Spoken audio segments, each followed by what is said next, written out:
नमस्कार, हमारे साथ है defence expert general G D Bakshi.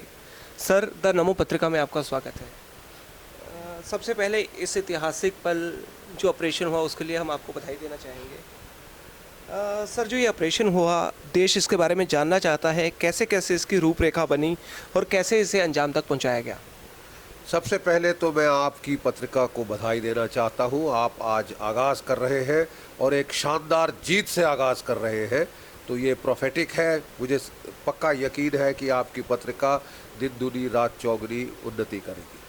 अब हम आते हैं ऑपरेशन ऑल आउट के ऊपर।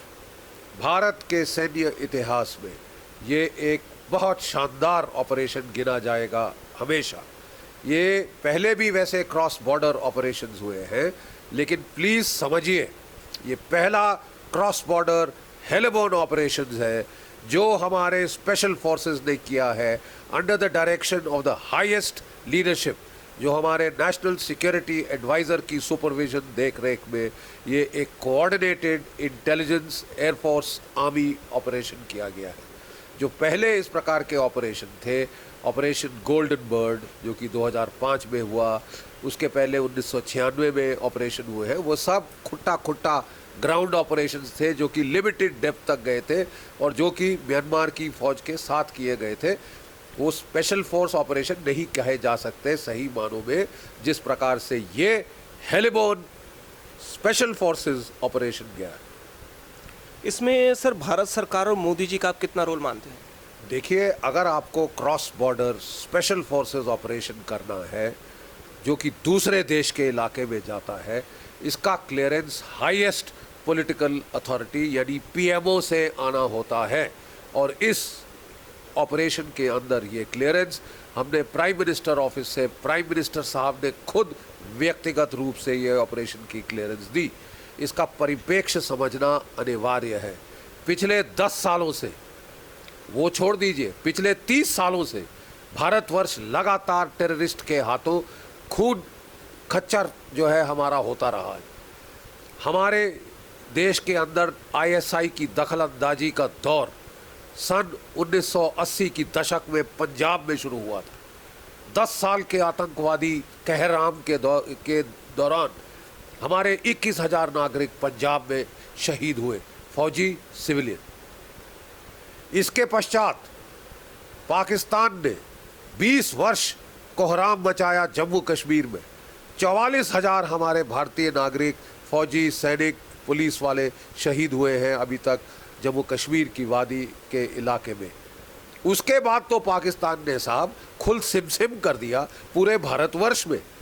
न्यू दिल्ली में, मुंबई में, बेंगलोर में, वाराणसी में, अहमदाबाद में, कहाँ कहाँ ब्लास्ट नहीं हुए, और 15,000 और जाने इनमें जा चुकी है। अगर आप थोड़ा सा हिसाब करें तो आपकी आज तक 70 से 80,000 जाने जा चुकी हैं टेररिज्म को लेकर।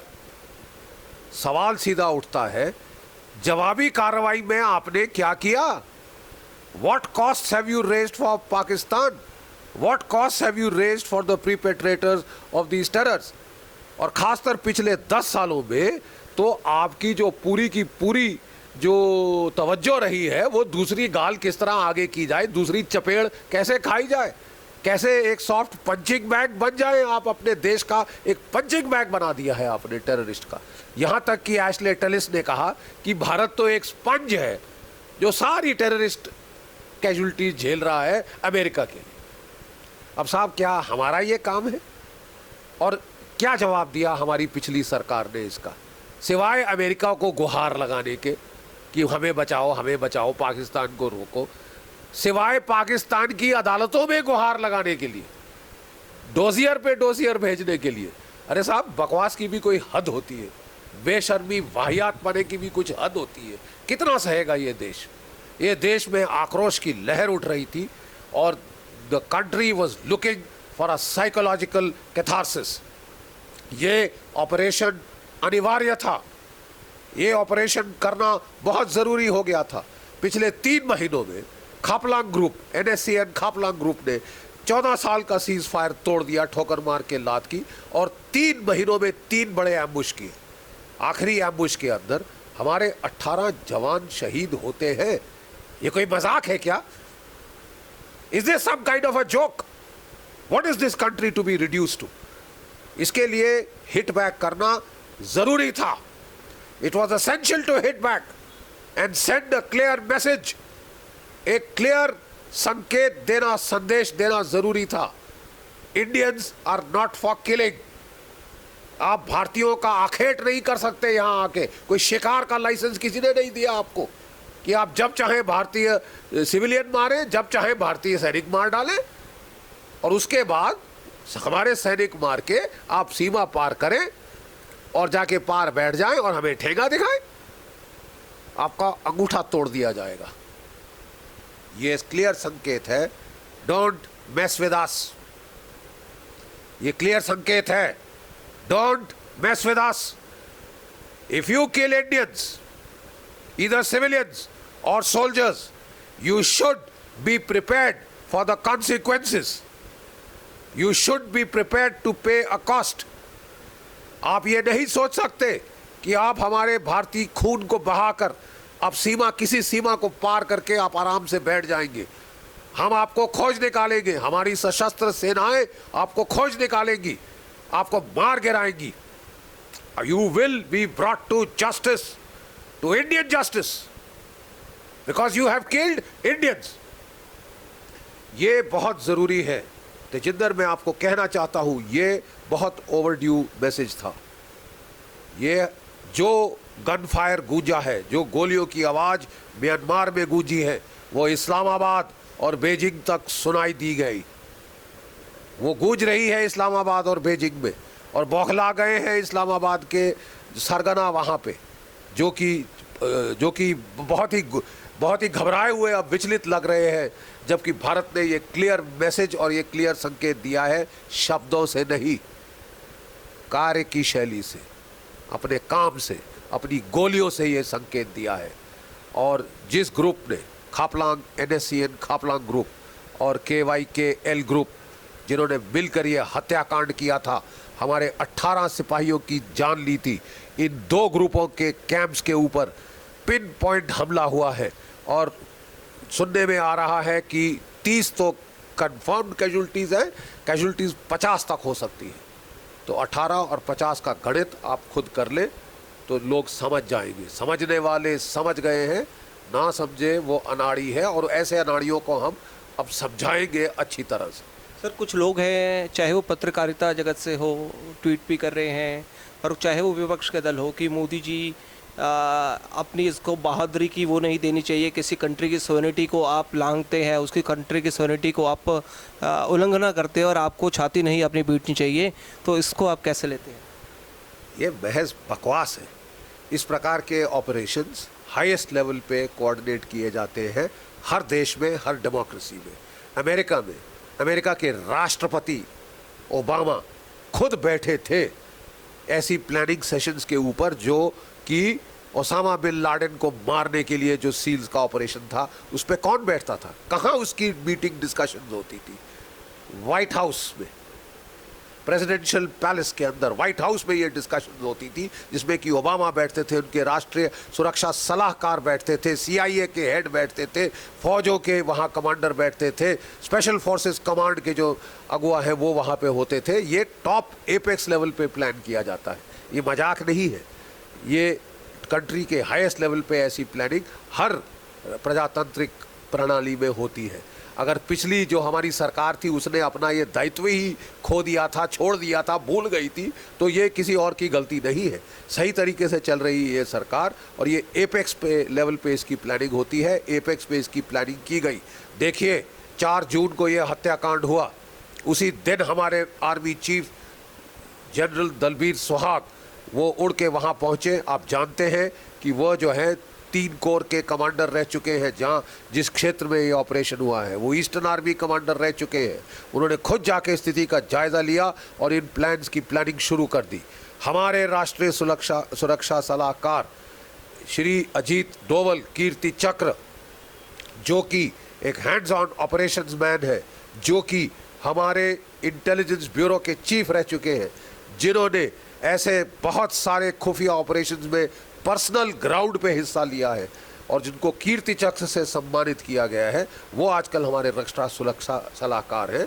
वो बांग्लादेश जा रहे थे, उन्होंने अपने बांग्लादेश का ट्रिप कैंसिल करके वो सीधा यहाँ पे मणिपुर गए और वो 5 दिन से पिछले मणिपुर में ही थे और मिलकर सेना ने राष्ट्रीय सुरक्षा सलाहकार की अध्यक्षता के नीचे ये इस बखूबी ऑपरेशन को, स्पेशल फोर्सेस ऑपरेशन को सरंजाम दिया है। ऑल आउट ऑपरेशन का कोड नाम था। इसमें हमारी 21 स्पेशल फोर्स बटालियन जो थी, जो कि नॉर्थ ईस्ट में स्पेशलाइज जंगल वॉरफेयर में स्पेशलाइज करती है, उसके पैरा कमांडोज का इस्तेमाल किया गया। इसमें हमारी एयरफोर्स ने बड़ा अच्छा किरदार निभाया है।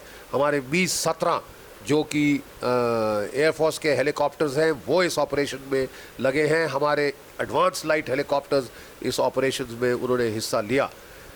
जो हमारे राष्ट्रीय सुरक्षा सलाहकार थे, उन्होंने जाके, सबसे ज़्यादा अहमियत होती है ह्यूमन इंटेलिजेंस की। आई बॉल मार्क 1 से क्या हमने देखा कि जिन लोगों ने ये हत्याकांड किया वो कहाँ हैं, कहाँ जाके छुपे हैं, किस बिल में जाके उस सांपों ने सर छुपाया है, उसको पहले आई बॉल मार्क 1 से देखना होता है।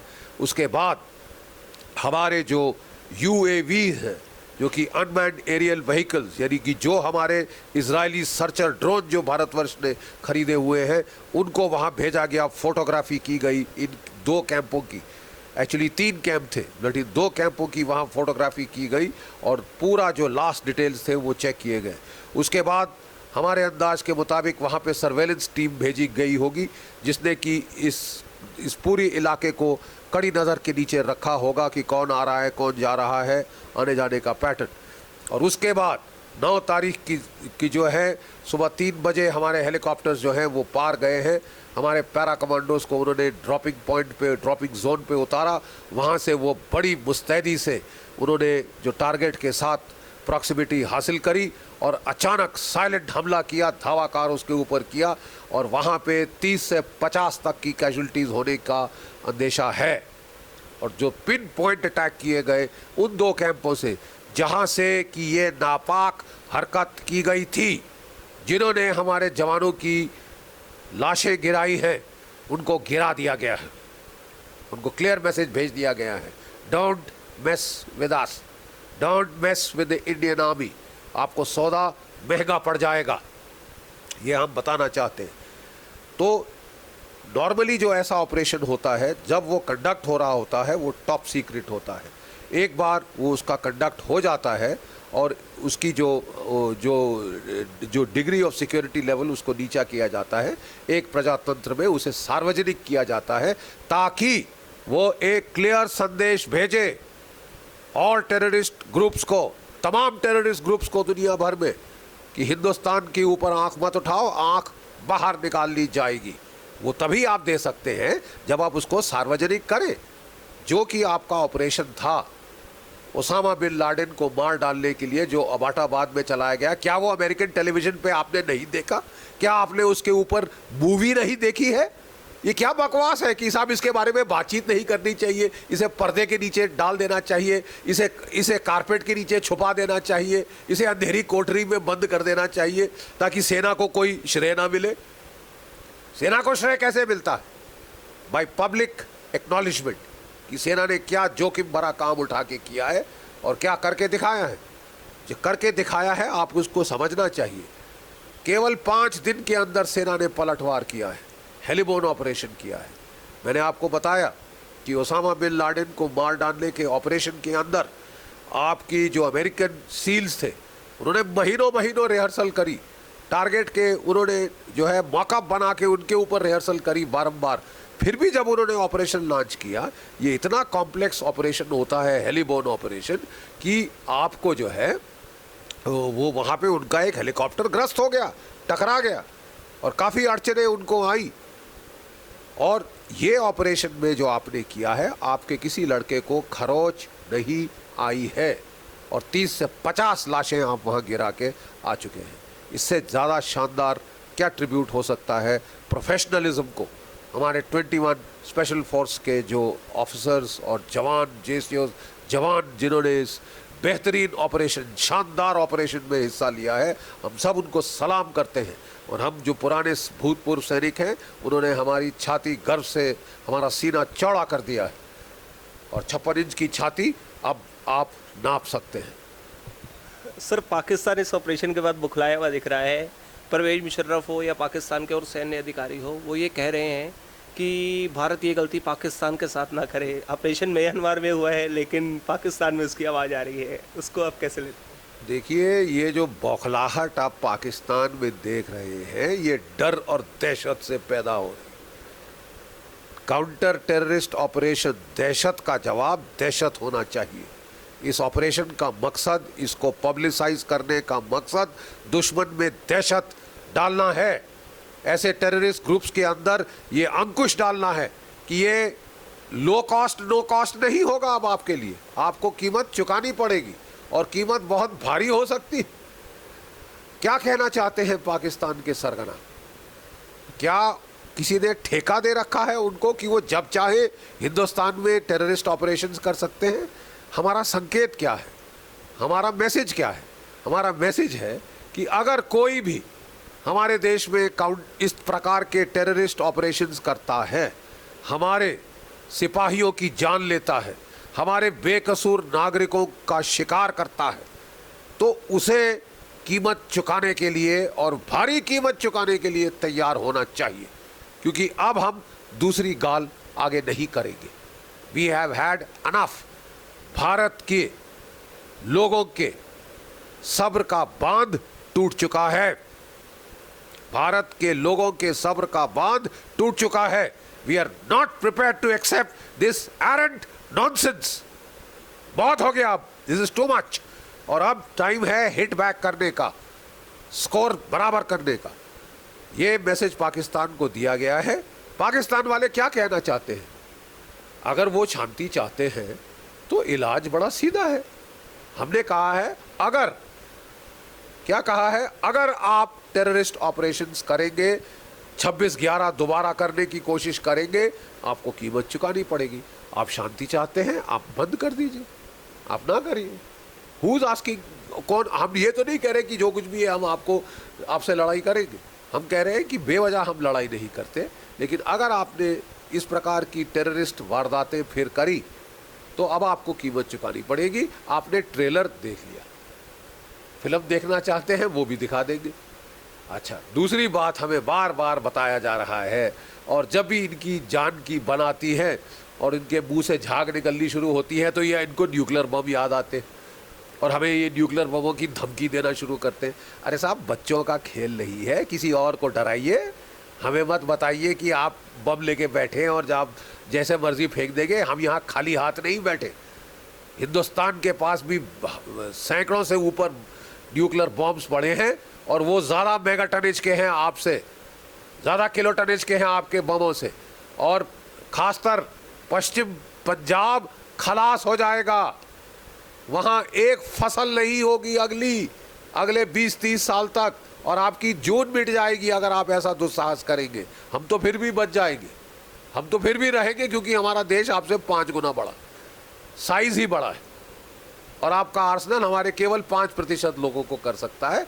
ये बेकार की गीदड़ भभकी हमको मत दीजिए। याद रखें, कारगिल का युद्ध मत भूलें। कारगिल का युद्ध 3 महीने चला था। कितने न्यूक्लियर बॉम्ब नई दिल्ली पर गिरे थे? मैं पूछता हूं, कारगिल का युद्ध 3 महीने चला था, कितने न्यूक्लियर बॉम्ब आपने दिल्ली पे गिरते देखे?